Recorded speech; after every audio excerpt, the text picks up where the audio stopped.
New at 11, the young woman convicted of running down two officers won't get a new trial. 22-year-old Fallon Talon is serving 2 consecutive sentences for the deaths of Sergeant Jerry Mundy and Deputy John Music. He heard the car screeching down this alley. It then hit this bump where the car actually went airborne. And you can see over here the car bottoms out, leaving marks clearly in the asphalt. People had to come in and rip up all of her wall-to-wall carpeting. And if you look in this bedroom, you can see that the flooding caused so much damage to the wood, they had to rip that out, and what's left is a huge gaping hole. 375 years ago, the astronomer Galileo was tried as a heretic by the Catholic Church for his theory that the Earth revolved around the sun. The church believed the Earth was at the center of the universe. It's one of the coolest things I have ever seen. A baby turtle about the size of a $50 with what appears to be 2 sets of eyes. How sad that indeed has to be for the parents of a young man. Behind me you can see the flag at Heritage Funeral Home at half-staff. There has been a steady stream of well-wishers coming here. Now, in case you're wondering what it's like to care for a puppy that's just about 72 hours old, it requires feeding every 2 hours with a little bitty bottle like this, and without question, Melissa hasn't been getting much sleep. On top of the travel problems, the weather is still causing major headaches across the nation. A storm that already dumped up to 15 inches of rain in Southern California will linger for several days, and it comes on the heels of storms that wallop the East Coast and Midwest. Karen Brown reports. You wouldn't think Diet Coke was go as high as regular Coke. No. Look at that. That's great. I love it. Maybe we should come up with a way to break that record here in Chattanooga. Put a gallon of gasoline and see how.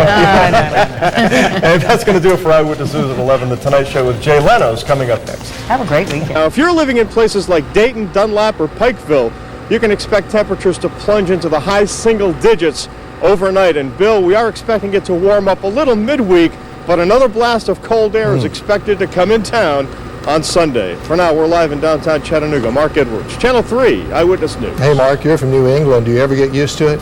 I'll tell you what I do. This is nothing. You know, this is springtime in New England for me. Okay, thanks. We disagree, however. All right. This is Channel 3 Eyewitness News at 11. Good evening. Bill and Cindy have the night off. I'm Mark Edwards. Tonight, 4 Hamilton County teachers are victims of theft. Their cash, credit cards, and other items were stolen from their classrooms this morning by a woman claiming to be a parent. David Carroll reports. A recent budget problem in Hamilton County schools could be just the beginning. Governor Bredesen came out with a Plan B budget today if his proposed TennCare cuts don't go through. The governor says he'll cut K through 12 spending by $191 million. Higher education would take a $77 million hit. In Kimball, Tennessee, a tractor trailer was left dangling over I-24. Troopers think the driver fell asleep at the wheel. The rig plowed up an embankment and came to a rest on an overpass. The trailer fell to the ground below. 2 people were airlifted to Erlanger. The interstate was down to 1 lane while crews cleaned up the mess.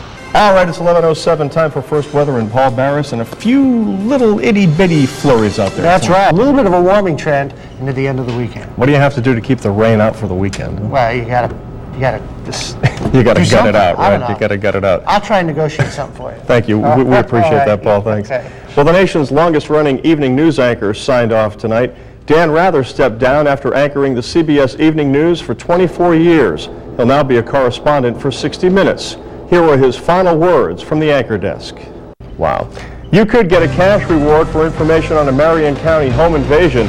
Details in our Crime Stoppers report when we return.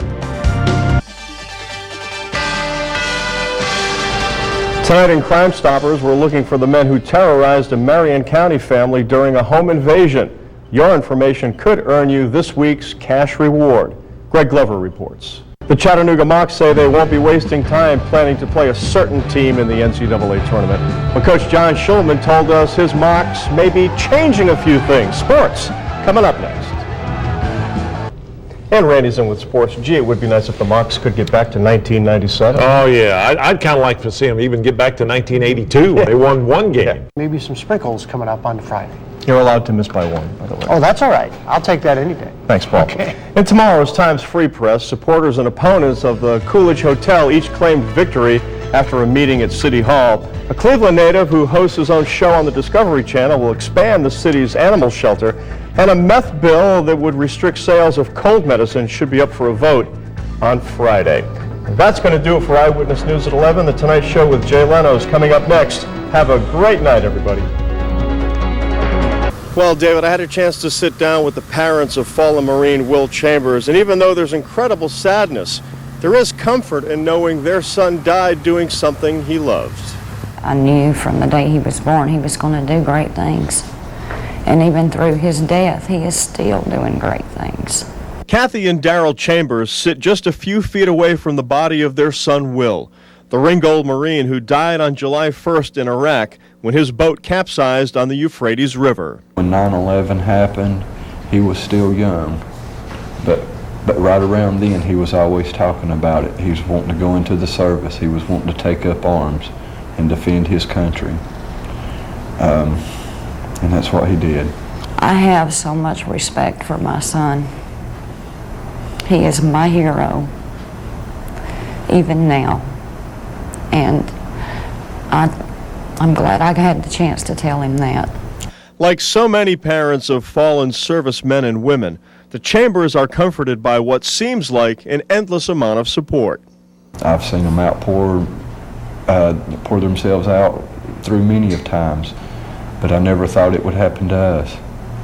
But now that it has, and the community's been there for us just as well, and we appreciate everybody. The Chambers family also taking comfort in times when a homecoming wasn't so painful. His memories right now are the homecomings. Being able to put my arms around him. And him just hearing him tell me that he loves me. How sad that indeed has to be for the parents of a young man. Behind me you can see the flag at Heritage Funeral Home at half-staff. There has been a steady stream of well-wishers coming here to the Heritage Funeral Home to pay their respects. We can tell you that visitation will go on today and also tomorrow at noon. And then the service will be Sunday at 2 p.m. at the Temple of Praise on Max Smith Road with burial in Anderson Memorial Gardens in Ringgold. Reporting live from Fort Oglethorpe, I'm Mark Edwards. We'll send it back to you, Dave. Mark, thank you very much, and we appreciate the family talking with us today. Well, Cindy, this was no ordinary day on the job for James Harvey. 1 minute he was 10 stories above the water, the next he was in it. A man clings to a tiny tree limb growing out from the rocks. The fact he's alive is a simple matter of blind luck. James Harvey is a maintenance worker here at the Bluffview Art District, and according to eyewitnesses, he had his chainsaw out and was cutting back foliage. That's when his cell phone rang, and when he answered it, got distracted, slipping and falling 100 feet into the river. The water's very deep right there, and I don't know how he hit the water, but he's fortunate any way he cut it. Harvey's also fortunate the guys from Continental Construction were just up the river. We were out working on setting the light mast out on the pier. One of the staff from the Southern Belt came down and told our workers that a man had fallen off the bluff into the river. We went down and got our John boat to go down there and aid the fire department in getting him out.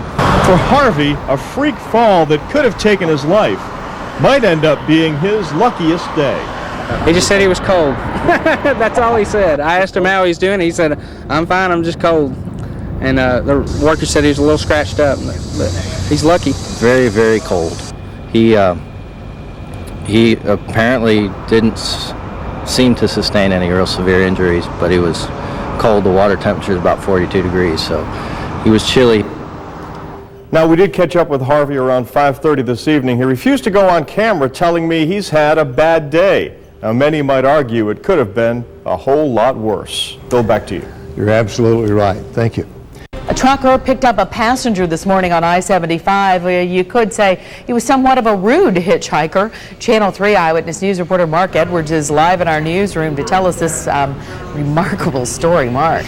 Cindy, I'm not sure what the national average is on this, but I am sure that from time to time, birds fly into someone's windshield. Now, for trucker Keith Hogan, this first-time experience was anything but a Thanksgiving feast. Here's something you don't see every day in the passenger seat of a big rig. Freaking turkey. The formerly fine feathered friend became freight bait, flying into the windshield of Keith Hogan's 18-wheeler. Whoa. Whoa is right. Prior to the turkey termination, it was a normal day for Hogan, cruising up Interstate 75, until I saw this big old bird coming across the highway, and he was flying real low, and he hit the windshield and went through the windshield and landed on the passenger side down by my luggage. Heart still beating? A little bit. A little bit. We assume he means Trucker Hogan's heart. And when the turkey crashed through the windshield, Hogan wanted to keep on trucking, but quickly had a change of heart. I was trying to make it down to the terminal, but and when he got to flapping his neck and flapping them wings, I said it's time for me to pull over. Fortunately, the turkey didn't impede Hogan from controlling his rig and did what anyone would do with a dead turkey in his cab. Wait for the animal control to come and get the bird out. Question is, will this turkey have an effect at the weigh station? About 15 pounds. That's exactly what it is. Big old turkey. Well, I know it's early spring, but clearly a day for Keith Hogan to give thanks. Now, a 15-pound bird coming through your windshield could have caused serious injury. Fortunately, that didn't happen today. Yeah, Cindy, back to you. So I'm glad this story has what you might call a happy ending for everybody but the turkey, Mark. Thank you got it. All right.